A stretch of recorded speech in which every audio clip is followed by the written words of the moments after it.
너희는 여호와를 만날 만한 때에 찾으라. 가까이 계실 때에 그를 부르라. 악인은 그의 길을, 불의한 자는 그의 생각을 버리고 여호와께로 돌아오라. 그리하면 그가 긍휼히 여기시리라. 우리 하나님께로 돌아오라. 그가 너그럽게 용서하시리라. 이는 내 생각이 너희의 생각과 다르며 내 길은 너희의 길과 다름이니라. 여호와의 말씀이니라. 이는 하늘이 땅보다 높음같이 내 길은 너희의 길보다 높으며 내 생각은 너희의 생각보다 높음이니라. 이는 비와 눈이 하늘로부터 내려서 그리로 되돌아가지 아니하고 땅을 적셔서 소출이 나게 하며 싹이 나게 하여 파종하는 자에게는 종자를 주며 먹는 자에게는 양식을 줌과 같이 내 입에서 나가는 말도 이와 같이 헛되이 내게로 되돌아오지 아니하고 나의 기뻐하는 뜻을 이루며 내가 보낸 일에 형통함이니라. 너희는 기쁨으로 나아가며 평안히 인도함을 받을 것이요 산들과 언덕들이 너희 앞에서 노래를 바라고 들은 모든 나무가 손뼉을 칠 것이며 잣나무는 가시나무를 대신하여 나며 화석류는 찔레를 대신하여 날 것이라. 이것이 여호와의 기념이 되며 영영한 표징이 되어 끊어지지 아니하리라. 아멘. 여기서 우리가 캐나다에 살다 보면 우리가 초청장 같은 것을 이렇게 받게 되죠. 여러분 제일 많이 받는 초청장이 어떤 거 있죠? 네, 그렇죠. 결혼식 할 때 우리가 초청장을 받습니다. 한국은 결혼한다 그러면 대체로 그냥 초청장이 따로 없어도 우리가 참여하고 그러는데 여기는 대부분 장소를 빌려서 하고 또 숫자가 자리가 정해져 있기 때문에 제한돼 있기 때문에 그래서 초청장을 받아야만 우리가 보통 가는 경우들이 많이 있습니다. 지금까지 여러분이 받으신 초청장 중에서 가장 귀하고 중요한 초청장이 있었으면 여러분 어떤 게 있으셨습니까? 네. 저는 아직 자녀를 결혼시키지 않았기 때문에 모르겠어요. 나중에 저희 아이들이 결혼하게 될 때 그때 저한테 초청장을, 여기는 자녀들이 부모에게 초청장을 주더라고요. 네, 그런 걸 받으면 아마 그게 참 중요한 초청장이 아니지 않을까. 그리고 또 그전에는 제가 받은 것 중에서 중요한 거 하나는 제가 22년 전에 초청장을 하나 받았어요. 네, 제 아내하고 제가 결혼한다는 초청장을 하나 받았습니다. 중요한 초청장이었고요. 물론 그때는 제가 호스트였지만 여러분 지금까지 받은 초청장 가운데 어떤 것들이 있습니까? 만약에 여러분이 여기 BC주 수상이나 캐나다의 수상이 여러분에게 초청장을 보낸다면 여러분 어떻게 하시겠어요? 뭐 이런 걸 보냈어? 그리고 휙 던져버리시겠어요? 아니면 그 초청장대로 거기에 보면 모든 것 경비를 다 지불할 테니까 오타와에 있는 중요한 모임에 참석하시오, 이렇게 왔다면 여러분 어떻게 하시겠습니까? 아마 모르긴 몰라도 제가 그걸 받았다면 굉장히 영광으로 생각하고 기쁜 마음에 옷도 잘 준비하고 그리고 그 날을 손꼽아 기다리다가 비행기를 타고 가서 예정된 숙소에 머물면서 그 수상도 만나고 그리고 인사를 했을 것입니다. 오늘 우리가 읽은 말씀이 어디죠?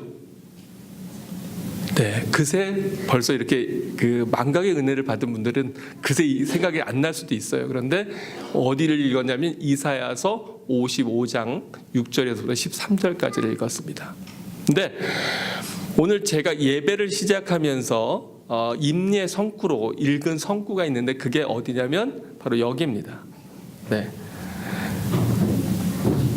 그게 시편 그거 말고 1절부터. 네, 오늘 제가 읽은 말씀이 예배를 시작할 때 읽은 말씀이 이거예요. 내용 여러분 잘 아시고 여러 번 들어보신 걸 거예요. 제가 예배 시작하면서 임례 성구로 자주 인용하는 그러한 내용입니다. 여기 보면 오라 너희 모든 목마른 자들아 물로 나오라. 그리고 모두 없는 자도 오래요. 네, 돈 없는 자도 오라. 너희는 와서 사 먹되 돈 없이 값 없이 와서 포도주와 젖을 사라. 이게 누가 우리를 향해서 보내시는 초청장이죠? 네, 하나님께서 이 이사야서 55장 전체가 사실은 하나님께서 우리 인간들에게 보내는 하나님의 초청장이에요. 그래서 제가 초청장 얘기를 한 거예요. 나중에 여러분이 댁에 가셔서라도 이 55장 전체를 처음부터 끝까지 여러 번 읽으면서 묵상해 보십시오. 거기에 사실은 굉장히 큰 하나님의 사랑과 은혜와 또 복음에 대한 내용들이 그 안에 그대로 담겨져 있는 것을 우리가 알 수가 있습니다. 그러면서 2절에 뭐라 그래요? 너희가 어찌하여 양식 아닌 것을 위하여 은을 달아주며 배부르게 하지 못할 것을 위하여 수고하느냐. 여러분 지난 한 주간 어떤 일들로 여러분 삶을 채우셨습니까? 무엇 하면서 보내셨습니까? 많은 분들이 일하시는 분들은 직장에 나가서 일을 하고 또 가정을 돌보는 어머니들은 가사를 하고 아이를 돌보는 많은 일들을 했을 것입니다.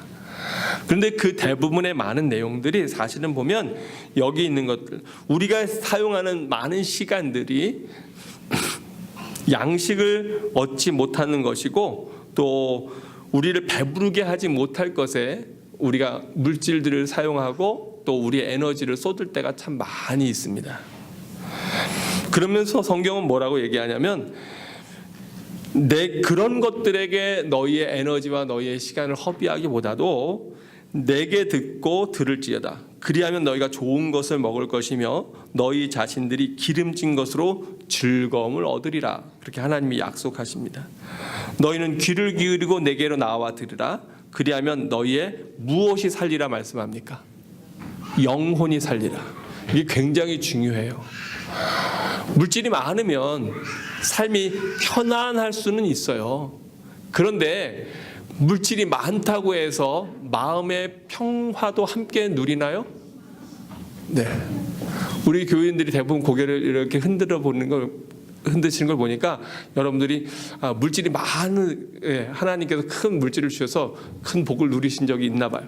그런데 그래도 마음의 평화는 없을 수 있어요. 오히려 많은 분들, 어떤 분들은 보면 물질이 많은데 그 많은 물질이 짐처럼 느껴지거나 또 그것을 어떻게 불려서 더 이걸 늘릴까, 이 고민에 빠져 있는 분들이 많이 있어요. 그래서 마음에 쉼이 없어요. 여기다 투자하면 될까? 저기다 투자하면 될까? 이런 일들을 해보면 될까? 저런 일들을 해보면 될까?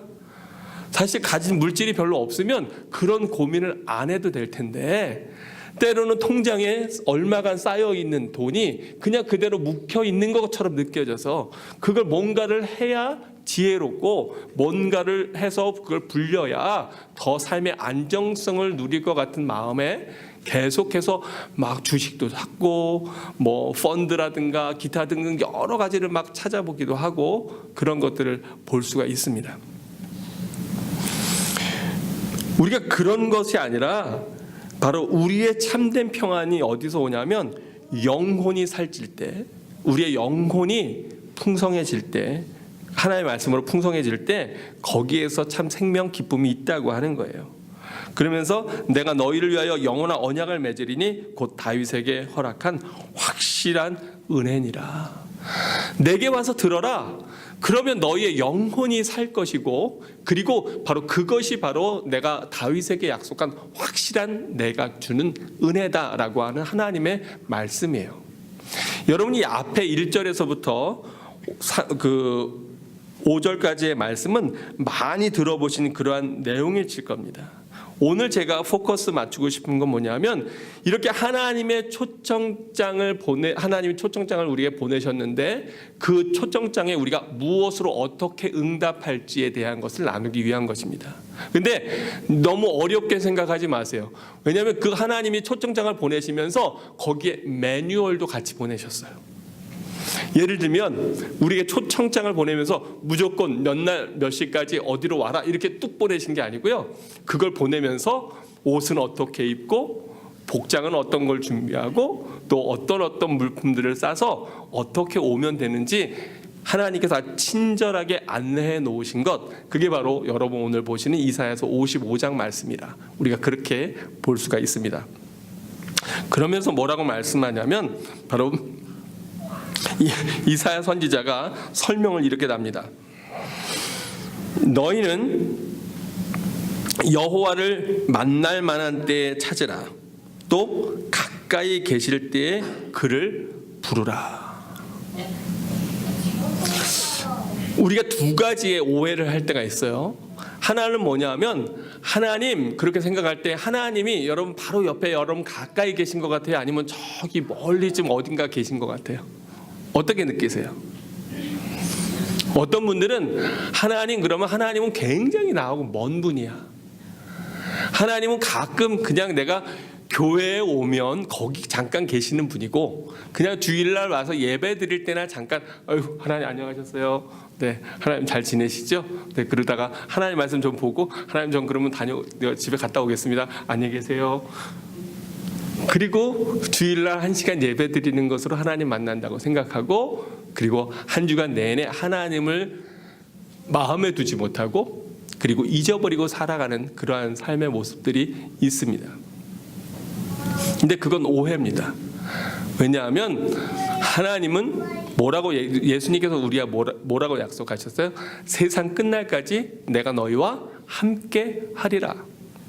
두세 사람이 내 이름으로 모인 곳에 내가 어떻게 하겠다고요? 함께 하겠다라고 말씀하셨어요.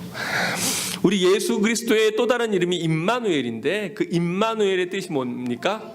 하나님 우리와 함께 하시오니 주를 찬양하세. 그게 임마누엘이에요. 하나님이 우리와 함께 하신다. 우리가 예수님을 생각하면 하나님은 우리와 함께 하시는 분이구나. 이걸 알아야 돼요. 근데 이걸 이렇게 생각하지 못하고 하나님이 멀찍이 계시다고 생각하니까 우리가 잠깐씩 딴짓을 해도 괜찮아. 때로는 내가 좀 죄를 져도 괜찮아. 왜? 하나님은 지금 나와 함께 하시지 않으니까. 그런가 하면 또 다른 오해가 있어요. 어떤 오해가 있냐면 하나님은 늘 함께 하시지 네, 공기와 같이 우리가 숨 쉴 때 우리가 숨 쉴 수 있는 이유는 여기에 공기가 있는 거잖아요. 공기와 같이 우리가 늘 마시는 물과 같이 늘 함께 하시지 그렇게 생각하는데 문제는 뭐냐 하면 그 하나님에게 집중하지 못한다고 하는 거예요. 아이가 그냥 도시락 싸들고 책가방 메고 학교를 왔다 갔다 해요. 그런데 학교에 가서 선생님 말씀에 집중하지 않고 공부하지 않으면 그 아이의 성적이 오를까요? 아니면 떨어질까요? 네, 오른다고 생각하시는 분 한번 손 들어보세요. 네, 제가 볼 땐 그 아이의 성적은 반드시 떨어져요. 왜요? 학교에 가서 그 강의와 또 선생님 수업을 집중해서 들어야 되는데 듣지 않으니까 물론 머리가 아주 비상해서 특출난 아이들이 있을지 모르지만 대부분 그냥 도시락 싸들고 학교 12년 다닌다고 해서 저절로 공부가 되어지는 것은 아닙니다. 우리가 신앙생활을 한다고 그러면서 많은 사람들이요 사실은 하나님 앞에 집중하지 못해요. 그냥 특히 모태신앙 같은 경우에 그런 경우들이 많이 있는데 어려서부터 하나님은 늘 함께 있었던 분이에요. 그냥 그렇게 들어왔어요. 그러니까 그러려니 해. 하나님이 그냥 어디쯤 우리 어딘가쯤에 그냥 매달려 계셔서 내가 이쪽으로 가든 따라오시고 저쪽으로 가도 따라오시고 그냥 어딘가에 계셔. 그러나 그 주님이 나와 내 안에 그 주님을 모셔드리지 않은 모습으로 살아가는 경우도 또한 많이 있어요. 어릴 때 저도 과학 시간에 어떤 것을 했냐면 이렇게 그 돋보기를 가지고 먹지를 태우는 먹지에다 태워서 이렇게 글자를 만들거나 어떤 형태를 만드는 여러분 그런 거를 해보신 기억이 있을 거예요. 그런데 이 햇빛이 강하게 있고 돋보기도 준비되어 있고 먹지도 준비되어 있어요. 그런데 여기에 뭐를 맞추지 못하면 이게 안 타요. 네, 초점을 맞추지 못하면 이거 하루 종일 들고 있어도 아무 변화도 없어요. 아무런 일도 없어요. 마치 우리가 하나님의 말씀을 들으면서도 또 우리의 신앙생활이 햇빛도 있고 돋보기도 있고 먹지도 있는데 하나님의 말씀을 초점 맞춰서 그 말씀에 집중하지 못함으로 말미암아 그저 이거를 10년, 20년, 30년, 40년, 50년, 60년을 그냥 들고 있으면서도 시간만 그냥 지나가 버리는 그러한 인생을 허비하는 경우들도 우리가 있다고 하는 거예요. 왜 그렇습니까? 하나님 앞에 정말로 집중하는 시간을 갖지 못하기 때문에. 여러분, 우리가 이렇게 하나님 앞에 집중하는 것, 이것이 굉장히 중요합니다. 똑같이 와서 예배를 드리지만 어떤 분들은 예배를 통해서 하나님의 말씀에 집중하고 오늘 하나님께서 나에게 무엇이라고 말씀하실까 귀를 열고 그것을 찾고 구하는 사람들이 있어요.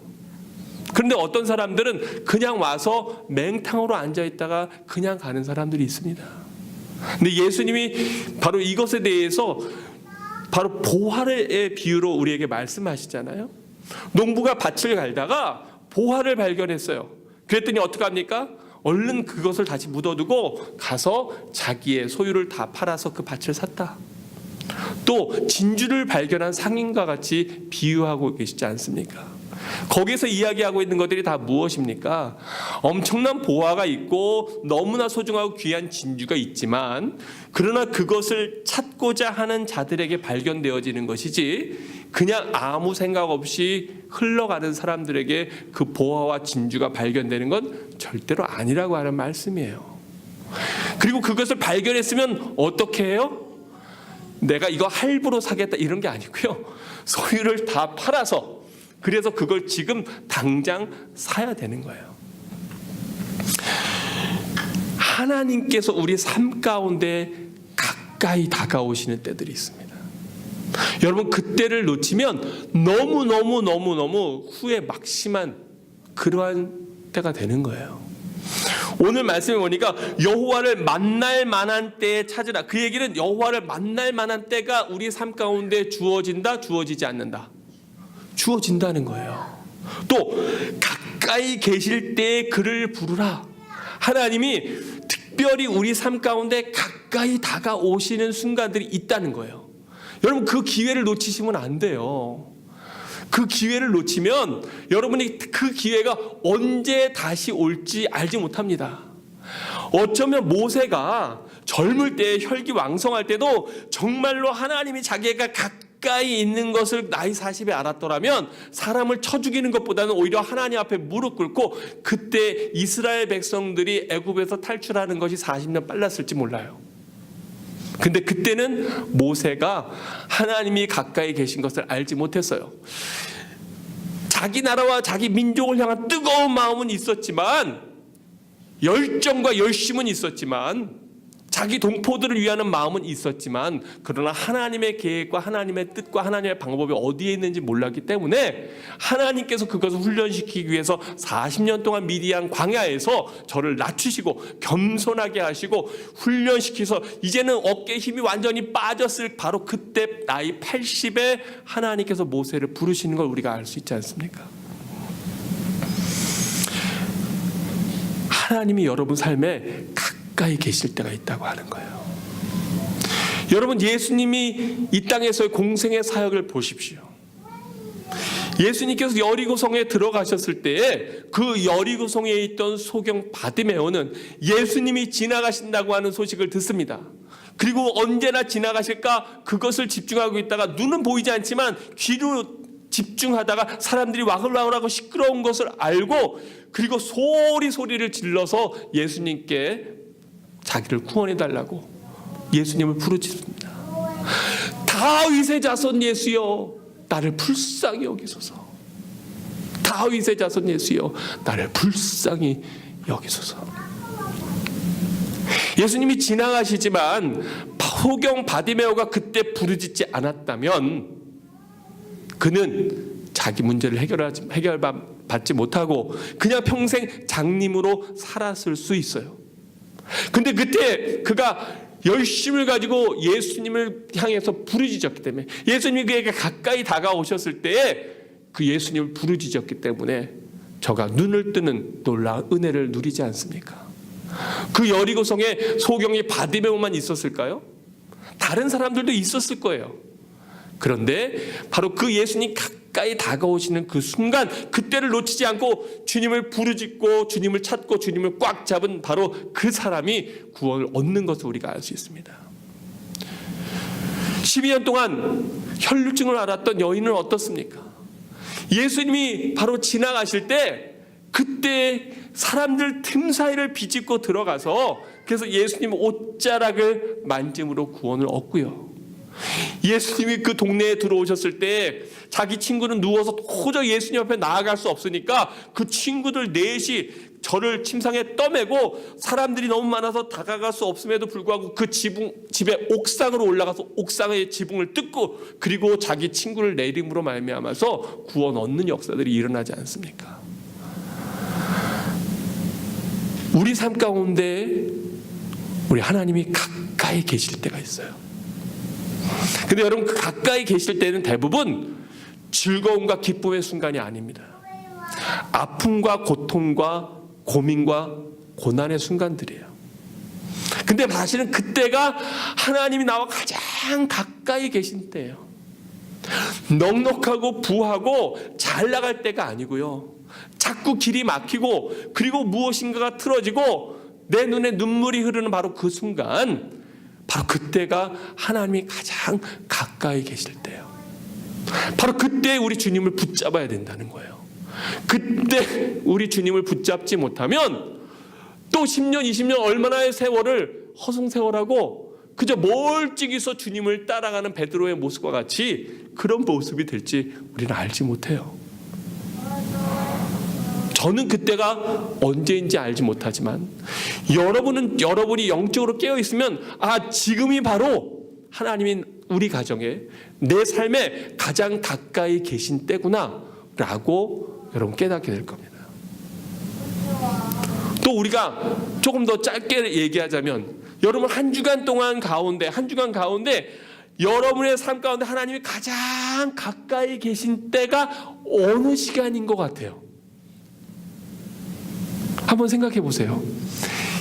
한 주간 동안에 하나님 여러분에게 가장 가까이 계신 바로 그 순간, 그때가 어느 때인가?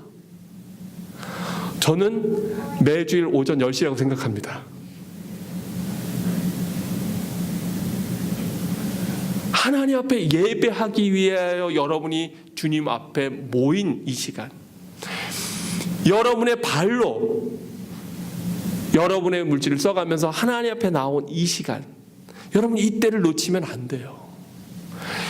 이때 우리의 영혼의 풍성함을 얻어야 됩니다. 그때 그것을 얻지 못하면 한 주간의 삶이 메말라 버리는 거예요. 그게 한 끼 굶고 두 끼 굶고 세 끼 굶고 계속 굶으면 결국 눈에 보이지 않아도 우리의 영혼이 피폐해지는 겁니다. 그래서 여러분 주일 성수가 너무나 소중한 거예요. 여러분 이 시간에도 하나님의 가까이 하심을 깨닫지 못하면, 하나님의 말씀이 선포되는 이 시간에도 하나님의 음성을 듣지 못하면 여러분 대체 언제 하나님의 음성을 들으실 거예요? 물론 여러분 가운데는 목사님 골방에서 조용히 기도할 때요, 이렇게 믿음 좋게 얘기할 수 있는 사람도 있겠지만, 솔직히 얘기해서 우리가 한 주간 내내 하나님을 얼마나 기억하고 하나님을 얼마나 생각합니까?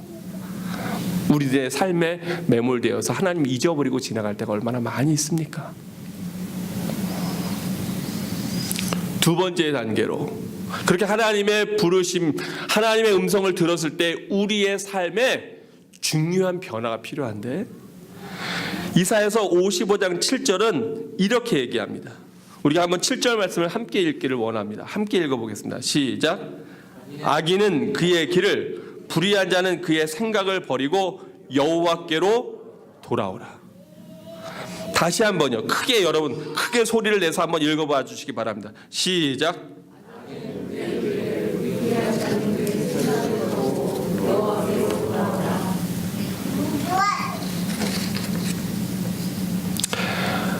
하나님이 우리를 부르시는 이유는 우리를 거룩하게 하시기 위함입니다. 하나님이 왜 우리를 거룩하게 하시려고 하시냐면, 선한 하나님 앞에 불의가 함께할 수 없기 때문에 그래요. 죄가 우리로 하여금 하나님 앞에 나아가는 것을 가로막는 장애물이 됩니다.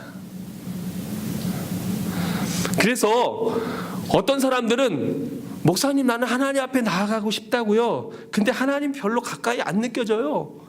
왜 그럴까? 여러분의 내면을 한번 가만히 잘 살펴보세요. 그러면 욕심이든 집착이든 아집이든 미움이든 그 어떤 것이든 하나님과 여러분 사이에 놓여있는 죄라고 하는 어떤 장벽이 분명히 있습니다. 그것이 여러분과 하나님 사이의 간격을 멀리 만드는 거예요.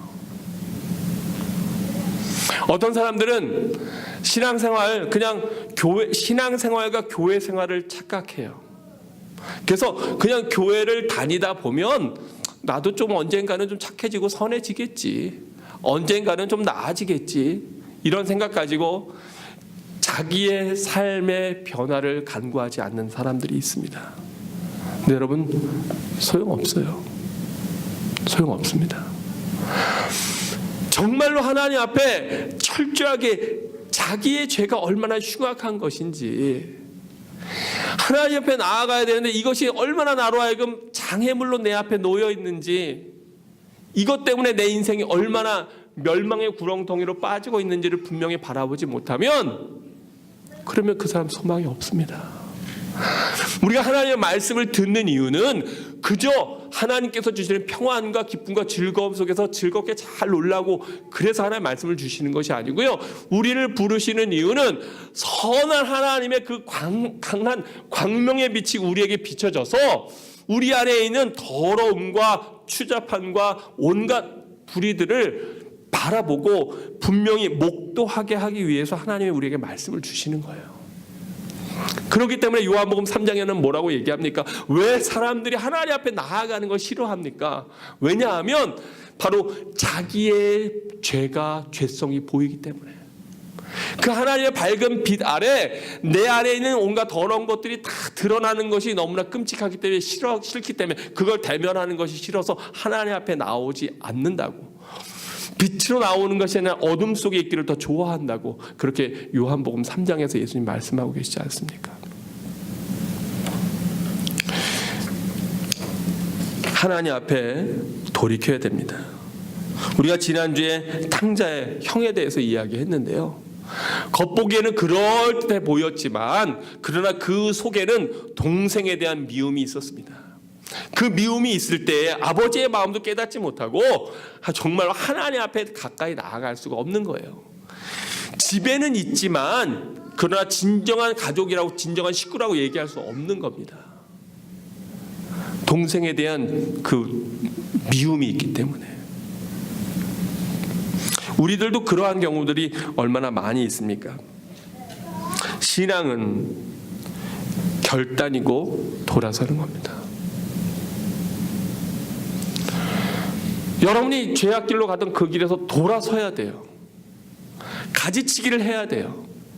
가지치기 하지 아니하면 결국은 하나님께서 우리를 가지치기 하셔서 불 가운데로 던져버릴 수가 있습니다. 우리는 하나님이 언제까지나 기다려 주시겠지. 하나님이 언제까지나 은혜를 주시겠지. 하나님은 마음이 너무너무 넓고 큰 분이시니까 이 정도 죄는 하나님이 용서해 주시겠지. 그렇게 생각하고 오히려 하나님을 기망하는 그러한 신앙생활을 할 때가 있습니다. 여러분, 안 됩니다. 우리 예수님께서 그렇게 말씀하고 계시지 않아요. 너희 눈이 범죄하거든 빼어버려라. 너희 손이 범죄하거든 찍어버려라. 그리고 지옥불에 떨어지는, 두 눈과 두 손을 가지고 지옥불에 떨어지는 것보다 한 눈과 한 팔 가지고 한 다리 가지고 하나님 나라에 가는 것이 훨씬 낫다.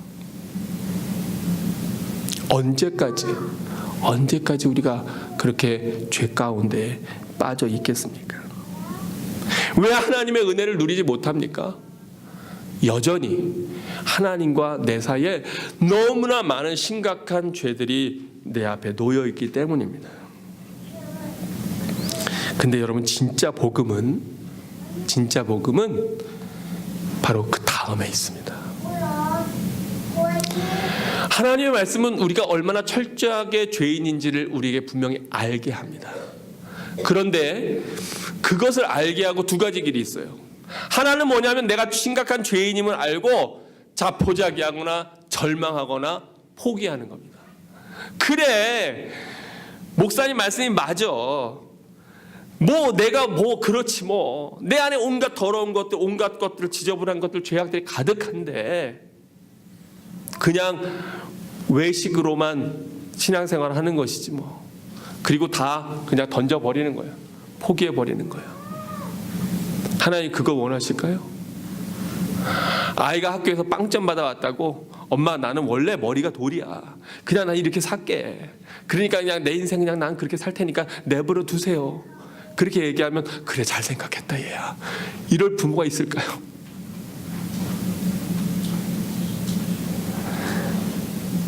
은혜는 바로 그 다음인데, 악인은 그의 길을, 불의한 자는 그의 생각을 버리고 여호와께로 뭐 해라? 돌아와라. 돌아와. 너 그냥 이쪽으로 가던 거 방향만 틀어. 방향만. 발걸음만 나 쪽으로 한 발자국만 더 다가와. 그러면 그가 어떻게 여기시리라? 긍휼히 여기시리라. 긍휼히. 여러분, 꼴등하던, 반에서 꼴등하던 아이, 빵점 맞던 아이가 갑자기 다음 시험에 100점 만들 수 있습니까? 그거 못해요. 근데 오늘 빵점 맞았는데 그 다음 주에 5점 맞으면 부모가 뭐라 그러냐면 잘했다 그럽니다. 그 다음 주에 10점 맞으면 또 잘했다 그럽니다. 하나님은 우리 가운데 우리가 어느 스테이지, 어느 레벨에 있는가 보다도 우리가 어느 쪽을 향하고 있는가를 더 중요하게 바라보십니다. 어떤 사람은 내 점수가 나는 40점밖에 안 돼, 이건 안 돼, 이거는 F야, 안 되겠어, 이러고 포기할지 모르지만 하나님께서 아니야, 잘했어. 왜 잘했냐면 네가 40점이라 잘한 게 아니라 바로 나를 바라보고 있기 때문에 잘했어. 우리 주님은 그렇게 말씀하실 분이라는 거예요. 여러분 점수를 매기면 몇 점짜리 인생입니까?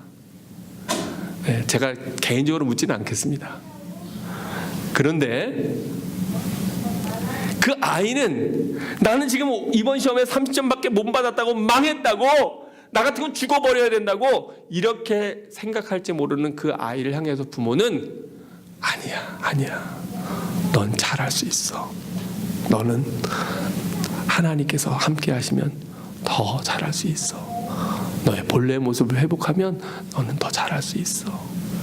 그게 부모의 모습이듯이 하나님이 우리에게 긍휼을, 은혜를 베풀어 주시는 게 이와 같다는 거예요. 우리 하나님께 돌아오라. 그러면 뭐라고 약속하셔요? 그가 어떻게? 너그럽게 뭐 하시리라? 용서하시리라. 너 잃어버린 재산 그거 다 다시 못 갚아도 괜찮아. 그거 다시 못 모아도 괜찮아. 그냥 너를 향해서 버선발로 기다리는 아비 집으로 향해서 돌아오기만 해라. 그게 탕자를 향한 아버지의 마음이에요. 그게 우리를 향한 하나님의 마음이에요. 난 너가 몇 점짜리인지 상관없다. 너는 언제나 나한테는 100점짜리야. 나한테 향하기만 하면 그게 하나님이 우리를 향한 안타까운 마음이에요.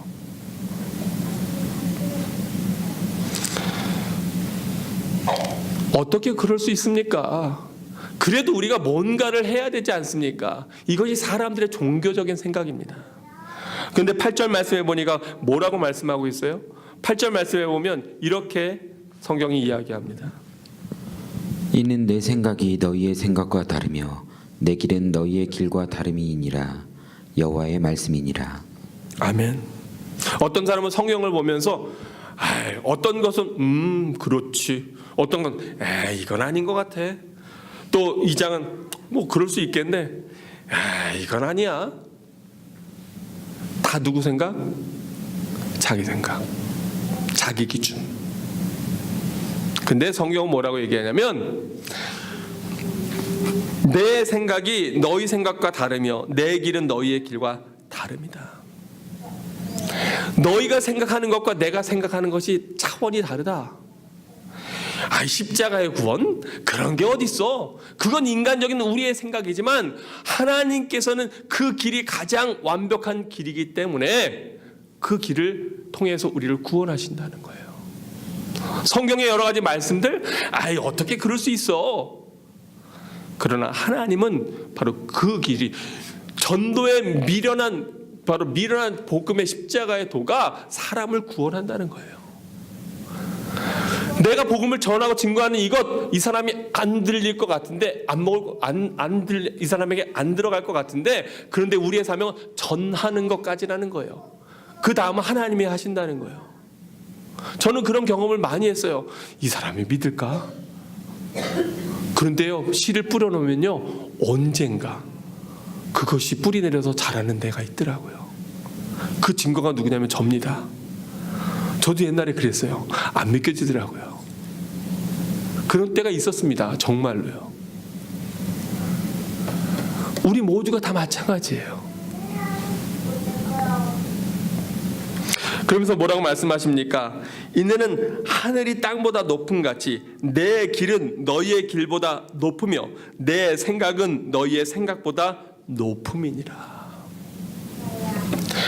핀메도에 가면 가을에 보면 옥수수를 깎아서 이렇게 미로를 만들어 놓은 메이저, 그 한 대가 있는데 저희도 아이들 어릴 때 한번 아이들 데리고 갔었습니다. 그 안에 들어가 있으면 이 길을 찾는 게 쉽지가 않아요. 그런데 그걸 위에서 누군가 보고 있다고 생각해 보세요. 그러면 그 밑에 있는, 속에 있는 미로가 훤히 보일 것입니다. 우리는 앞이 꽉 막혀서 이건 도저히 빠져나갈 수 없는 미로구나 라고 헤매고 있는 바로 그 순간에도 하나님은 위에서 멀리 보시고 거기 아니야 이쪽으로 가야 돼, 이렇게 우리에게 알려주신다는 거예요. 이렇게 우리를 이끌어 주신다는 거예요. 그래서 우리 생각엔 여기가 아닐 것 같은데, 그런데 오히려 거기가 길일 수 있다는 거예요. 그러면서 너무나 은혜로운 말씀을, 바로 복음을 이렇게 얘기합니다. 이는 비와 눈이 하늘로부터 내려서 다시 돌아가지 아니하고 어디를 적셔요? 땅을 적셔요. 그리고 그 젖은 땅에서 무엇이 나게 해요? 소출이 나게 해요. 싹이 나게 하고 파종하는 자에게는 종자를 주며 먹는 자에게는 양식을 줌과 같이, 오늘 제가 이렇게 담대함으로 여러분 앞에 선포하는 이 말씀도 이렇게 말씀의 씨앗을 뿌리지만 이것이 그냥 사라지고 없어지는 게 아니라는 거예요. 비가 이 땅에 내려와서 땅을 적시고 그것이 파종하고 그리고 싹을 내리고 소출을 거두고 양식을 먹이는 것처럼, 바로 하나님의 말씀을 우리가 계속해서 공급하고 먹을 때, 선포되는 말씀으로 먹고 우리의 눈으로 먹고 우리의 귀로 하나님의 말씀을 계속해서 씹어 먹을 때 하나님께서 그것에서 우리의 삶을 변화시키는 놀라운 역사들을 일으키신다고 하는 겁니다. 여러분 그걸 믿으십니까? 그렇게 여러분이 하나님의 말씀을 가까이 해야 돼요. 그 말씀을 가까이 안 하면 여러분이 굶어 죽는 거예요. 여러분의 영혼이 메말라 버리는 거예요. 내 입에서 나가는 말도 이와 같이 헛되이 내게로 되돌아오지 아니하고 나의 기뻐하는 뜻을 이루며 내가 보낸 일의 형통함이니라. 아멘. 여러분 아멘입니까? 그러면서 오늘 말씀은 이렇게 말씀합니다. 너희는 기쁨으로 나아가며 평안히 인도함을 받을 것이요 산들과 언덕들이 너희 앞에서 노래를 바라고 들의 모든 나무가 손뼉을 칠 것이며. 여러분 아까 찬양하면서 손뼉 쳤는데 나무도 손뼉 친다는 거예요. 하나님 앞에서는 돌들도 소리친다는 거예요. 그런데 내가 하나님 앞에서 체면을 지키고 뻣뻣하게 서 있다? 과연 그게 은혜 받는 모습일까? 그렇지 않습니다. 하나님 앞에서는 어린아이 같은 마음으로 손들고 주의 은혜를 간구하고 마음 열어 하나님의 은혜를 받고 손뼉 치며 주를 찬양할 때, 그때 하나님의 은혜가 우리에게 임하는 겁니다. 제가 다음 주부터 한번 볼 겁니다. 여러분의 예배 모습이 어떤가. 근데 여러분 그래야 은혜 받아요. 그러지 않으면 소용없어요. 그러면서 결론 말씀은 뭐냐면 정말로 보잘것없는 그러한 가시나무들 또 찔레를 쓸데가 없는 그러한 잡목들을 아주 훌륭한 나무로 하나님이 바꿔주신다라고 하는 겁니다. 근데 이 모든 것이 뭐냐? 우리의 노력이나 우리의 애씀이나 우리의 힘이 아니라 바로 예수 그리스도의 보혈의 공로로 말미암아 하나님이 우리에게 그저 세상을 바라보고 세상을 향하던 고개와 우리의 방향만 하나님께로 틀어도 세상으로 향하던 나아가던 발걸음만 하나님께로 나아가도 죄악 속으로 달려가던 발걸음만 하나님께로 방향을 바꿔도 하나님이 이렇게 우리에게 은혜를 주신다고 하는 겁니다. 특별히 우리 젊은 분들에게 챌린지합니다. 지금 여러분은 어디로 향하고 있습니까? 무엇을 바라보고 있습니까? 무엇이 여러분 삶의 목표입니까? 여러분 무엇을 위해서 살아갑니까? 여러분 지금 어떠한 죄 가운데 빠져 있습니까? 돌아오십시오. 돌아오십시오. 우리 주님께서는 여러분에게 그것을 간절히 말씀하고 계신 겁니다. 하나님의 초청장을 여러분 다 받아들였습니다. 이제 이 초청장에 응답하는가 그렇지 않는가는 여러분의 몫입니다. 왜냐하면 하나님께서 우리에게 자유의지를 주셨기 때문에 하나님 우리를 인격적으로 대하시는 분이기 때문에 간절히 바라기는 이번 한 주간 여러분이 손에 쥔 이 초청장 너희는 나를 만날 만할 때에 찾으라 가까이 계실 때에 나를 부르라 라고 하는 말씀 너희가 불의한 그 생각을 버리고 여호와께로 돌아오라고 하는 말씀 바로 이 말씀을 붙잡고 믿음으로 살아가서 다음 주에 우리가 다시 만날 때는 믿음의 승전고를 하나님 앞에 올려드리는 그러한 복된 주의 자녀들 되기를 주님의 이름으로 축원합니다. 기도하겠습니다.